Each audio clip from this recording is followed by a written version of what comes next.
Hundreds of people impacted by gun violence showed up at the Capitol for Community Violence Intervention Day today.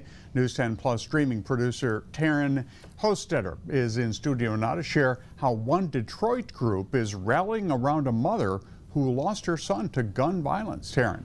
Ann and David, community intervention groups like Force Detroit, also known as Faithfully Organizing Resources for Community Empowerment, specializes in gun violence intervention and prevention.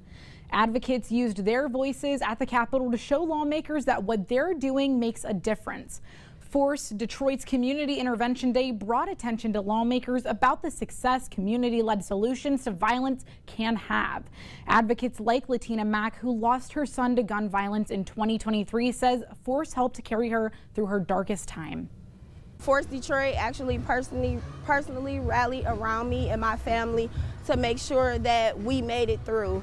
I had so much support from them, from relocation to therapy to just whatever me and my family needed to get through to see what it looked like on the other side.